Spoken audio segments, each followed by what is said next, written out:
Você está sendo abduzido pelo espaço. Aqui é a sua nave. Nosso caso ufológico de hoje aconteceu na cidade de Feira de Santana, segunda maior cidade do estado da Bahia, no dia 12 de janeiro de 1995. Esse é considerado um dos casos mais famosos da ufologia brasileira, com grande repercussão na mídia até hoje. Intriga pesquisadores pela consistência dos fatos. Eu sou Josi Biagio, mais uma tripulante dessa espaçonave. Estão preparados? Roda a vinheta!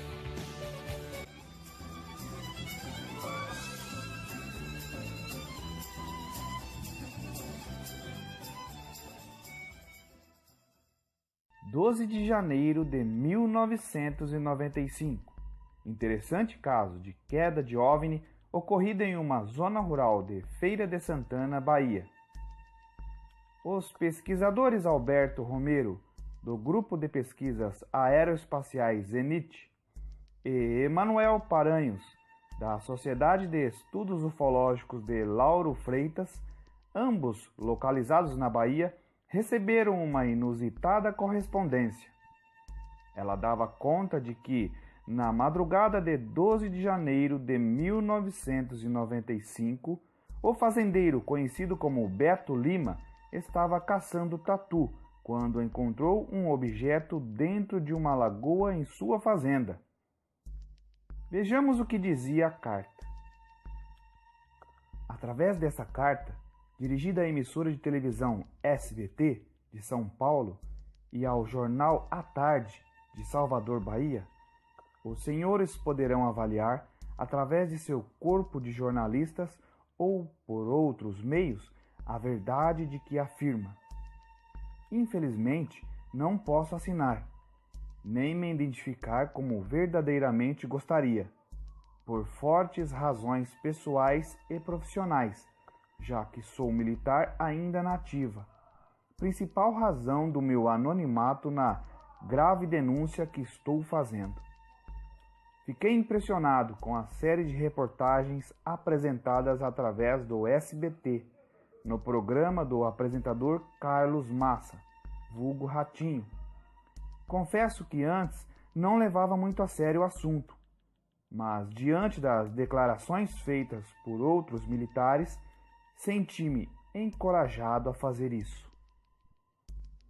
Em janeiro de 1995, na madrugada do dia 12, aconteceu uma coisa muito séria nos arredores da cidade de Feira de Santana.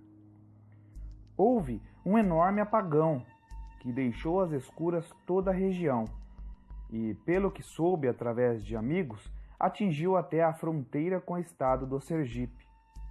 Pouco depois, chegou uma mensagem ao comando desta unidade, o 35º Batalhão de Infantaria.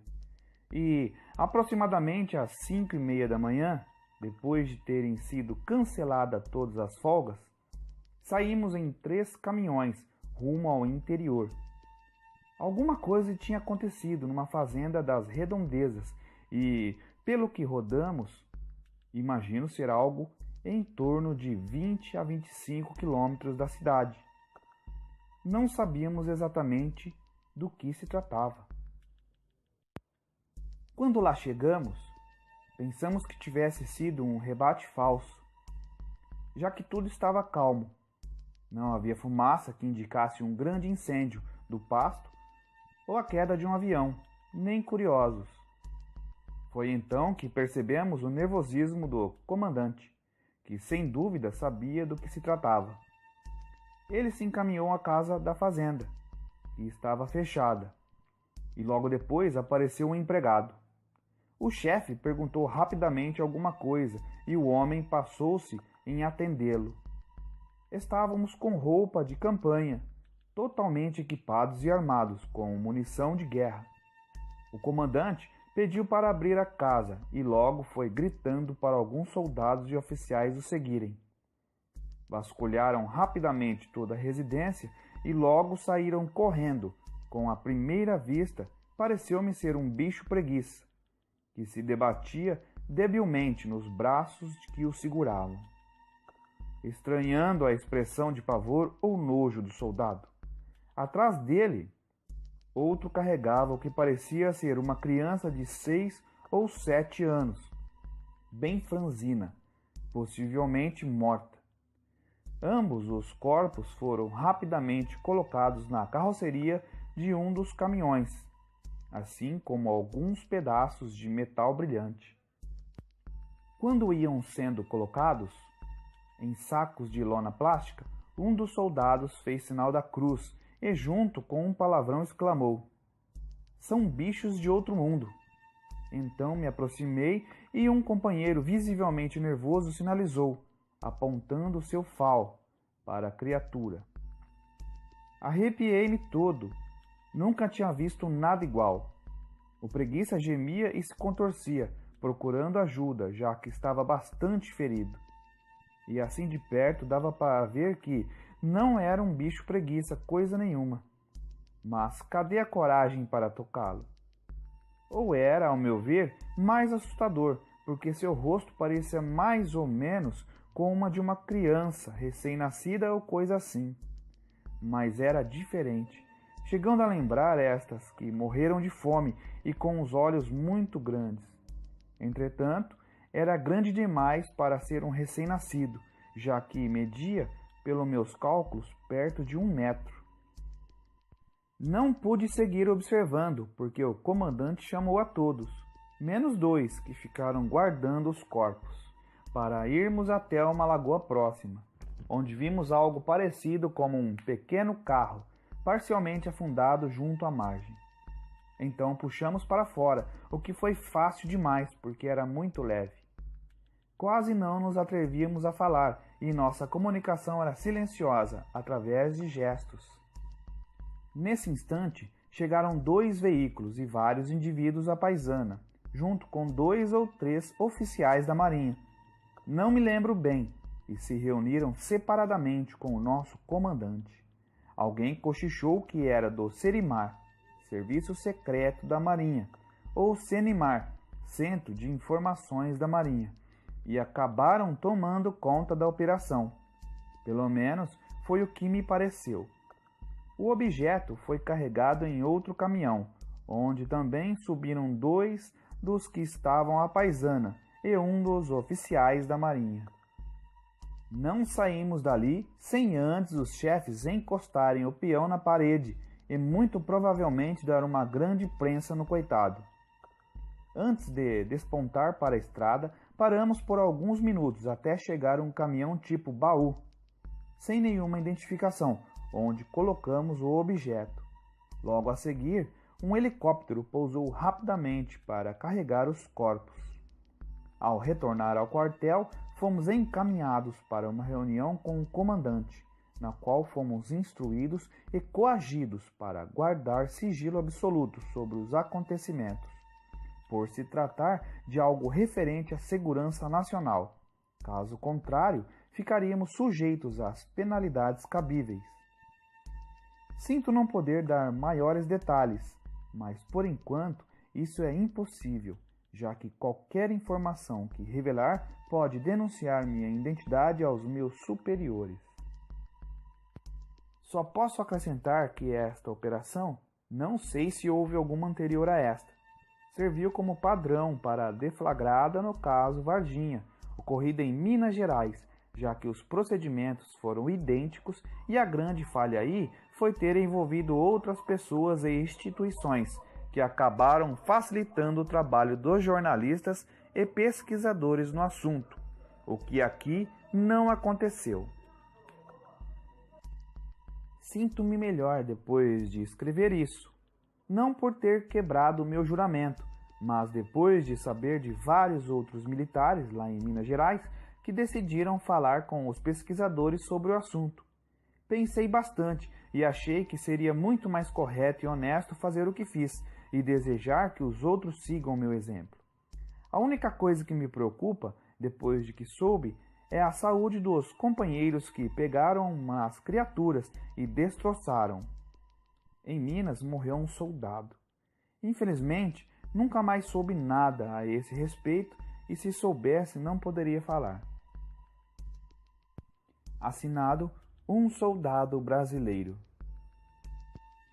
Esta é a íntegra da carta recebida pelos pesquisadores Romero e Paranhos na madrugada do dia 12 de janeiro de 1995.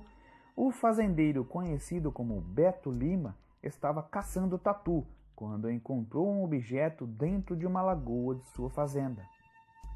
Aquilo era do tamanho de um fusca e estava boiando perto da beira, disse. Com o auxílio de uma vara, ele conseguiu puxá-lo. De repente, começou a sair um líquido gosmento de dentro do objeto e duas criaturas apareceram. Segundo a descrição do Sr. Beto, uma delas era peluda, com garras compridas e parecia com um bicho preguiça. Ainda estava viva, apesar dos ferimentos. A outra, similar a uma criança recém-nascida, só que com 1 metro de altura, estava morta. O fazendeiro resgatou as duas criaturas, além do objeto, que mesmo sendo do tamanho de um carro, era muito leve, e levou-os para dentro de casa. Primeiramente, quis vender o seu achado para a TV Subaé e para os jornais locais. Toda a imprensa estava sabendo do fato. Isso deixou sua esposa, a Dona Maria, muito nervosa, a ponto de certa vez pedir ao pesquisador Paranhos para que não procurasse mais o seu marido, pois ele costumava beber e falar besteiras. Além do que, desde que o Sr. Beto começou a contar a história, várias pessoas estranhas foram à sua casa. Pessoas estranhas? Que pessoas? Militares? Repórteres? Curiosos? De qualquer forma, os investigadores não desistiram de buscar as informações, embora Dona Maria sempre desmentisse. Aliás, uma suspeita foi levantada por Paranhos e Romero. O Sr. Beto tinha descrito os seres com detalhes impressionantes para uma pessoa que não possuía conhecimento sobre extraterrestres. O que acontecia agora é que o próprio Sr. Beto desligava o telefone quando os investigadores ligavam para sua casa. Mesmo sem muitas novidades sobre o ocorrido, eles continuaram as investigações de maneira mais lenta. Com o episódio em Varginha, a ânsia por respostas começou a crescer entre os ufólogos. À medida que o tempo foi passando, foram surgindo mais informações. Os militares tinham conseguido calar seus soldados até aquele momento, mas os civis envolvidos começaram a se abrir. A senhora Ama Becker, frequentadora das reuniões do GPAS, por exemplo, comentou que seu ex-cunhado havia lhe contado que um funcionário da Companhia de Eletricidade da Bahia falou sobre o episódio. Disse que verificava uma rede elétrica danificada por causa de um blackout na madrugada do dia 12 de janeiro de 1995, quando avistou 3 caminhões do Exército saírem do quartel do 35º Batalhão de Infantaria, como mencionado na carta do soldado brasileiro. Quando eles viram o eletricista, pressionaram-no para que não comentasse nada com ninguém. Com essas novas descobertas, Paranhos e Romero foram atrás do eletricista, conhecido apenas como Sr. E, nome que iremos preservar. A fim de confirmar o que tinham ouvido, entraram então em contato com ele e marcaram um horário para o encontro. Chegando ao local, encontraram não somente a testemunha, mas também seu supervisor e gerente, que negaram toda a história. Diziam que somente lembravam-se do blackout, mas não conheciam nenhum Beto. O caso ficou suspenso até 1998, quando outros fatos surgiram. Após algumas entrevistas para a Rádio Sociedade de Feira de Santana, uma carta anônima foi enviada ao GPAS, no endereço daquela emissora, corroborando com as informações prestadas pelo fazendeiro há 3 anos atrás. Conforme dizia a carta de um amigo, pelo menos 2 corporações haviam participado da operação de resgate do UFO e os mesmos membros foram ameaçados. Ao lê-la, os investigadores decidiram procurar novamente o Sr. Beto. Este tentou confundi-los, dizendo que o Beto que procuravam era outro, um tal de Paulo Humberto. Vendo que não tinham acreditado nessa nova versão, o senhor finalmente cedeu e desabafou. Por ser um sargento reformado, disse que recebia ameaças constantes de oficiais da Marinha Brasileira. Contou também que o UFO possuía um sistema de camuflagem que refletia a paisagem ao seu redor, dificultando assim a sua localização. Em 1999, eles receberam a carta do soldado brasileiro, revelando os detalhes da operação de resgate da nave e dos alienígenas citados. Mas e o avistamento da nave? Depois de interrogar várias testemunhas, os pesquisadores chegaram a 2 relatos muito importantes, enviados pelo estudante universitário Marcos Ezequiel. O primeiro era de 3 rapazes, que afirmaram ter visto estranhas bolas de fogo caindo na cidade de Feira de Santana, próxima à fazenda do Sr. Beto, em 1995. Por volta das 1h30 da manhã, Rubens, Antônio e Adriano voltavam de uma festa quando viram uma grande bola luminosa que parecia emitir flashes. Sua coloração variava de verde ao vermelho e o objeto descia verticalmente em grande velocidade. Após alguns segundos, ela desapareceu no horizonte, disse Marcos. 2 dias depois, outro estudante chamado Rodolfo presenciou a aparição de 2 estranhos objetos metálicos parecidos com aviões voando bem baixo por volta das 21h30. Eles eram estranhos, pois não tinham iluminação ou qualquer símbolo, continuou. Outra importante testemunha foi um vaqueiro da fazenda Saco, chamado José, que narrou ter observado um comboio militar vindo da cidade de Santanópolis, na manhã seguinte ao blackout, e à noite um helicóptero sobrevoou várias fazendas, inclusive a fazenda Gravatá, de propriedade do Sr. Beto. Vários dos testemunhos recolhidos pelos pesquisadores mostraram uma movimentação incomum de helicópteros e comboios militares por pequenas cidades do interior da Bahia. Depois de todas essas informações, mesmo que o quebra-cabeça ainda não seja completo, Alberto Romero e Emanuel Paranhos traçaram os passos do que ocorreu naquele dia de 12 de janeiro de 1995. Os satélites de vigília norte-americanos teriam detectado a queda de um ou mais UFOs, sua trajetória e ponto de impacto. Como é de se presumir, o governo dos Estados Unidos avisou o exército brasileiro, que por sua vez acionou as agências de inteligência e ordenou ao comando mais próximo que realizasse a operação de busca e resgate. Nesse caso, o órgão seria o Salvaero, da Base Aérea de Salvador. Posteriormente, eles teriam se juntado ao 35º Batalhão de Infantaria.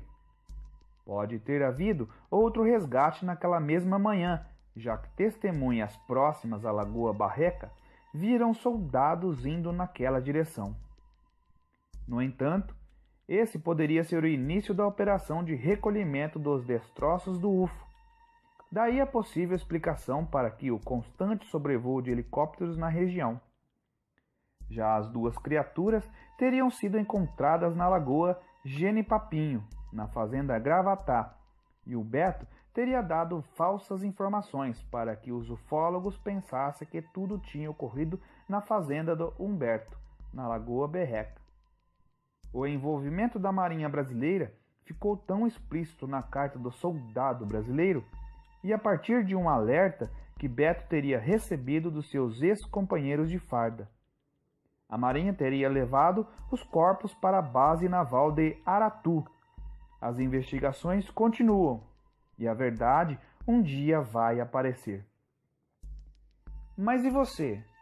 O que acha? Não deixe de comentar. Dê uma curtida no vídeo e se inscreva no nosso canal.